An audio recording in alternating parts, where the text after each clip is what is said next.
In many applications, batch gradient descent may not work. For example, we can have too much data to fit in one computer. Another alternative is stochastic gradient descent.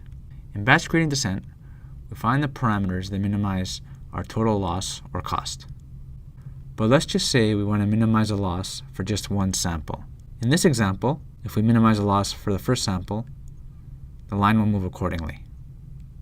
For this toy example, we saw that minimizing the loss with respect to sample 1 actually decreased the loss for sample 2 as well, but it increased the error for sample 3. Stochastic gradient descent, we're minimizing our cost or total loss by minimizing it one sample at a time. Let's try a little toy example with just 3 samples. For the first sample, the loss is. For the second sample, the loss is. And the third sample, the loss is. We're using the loss to approximate our cost, or total loss. Let the following squares represent the loss obtained from each iteration of stochastic gradient descent.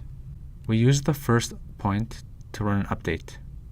We update the parameter, and the cost decreases. We see the line changes accordingly. We run it for the second iteration. We use the second sample. The value for the parameter decreases. The line changes accordingly.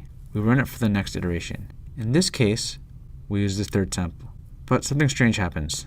The loss actually increases. This is demonstrated by the line in the parameter space. The expression for stochastic gradient descent is similar to that of gradient descent. It is proportional to the distance of the line from the point. In this case, it's positive, and run the exact same procedure. The loss is updated accordingly. There are problems with stochastic gradient descent. Consider the following line and the points generated from that line. We see that there's a sample that doesn't really fit in with the data. This is called an outlier. If we use the following sample from stochastic gradient descent and we calculate the loss, we can see that the line will not fit the data and the error will increase. This is a common problem with stochastic gradient descent. Our loss curve will exhibit large jumps.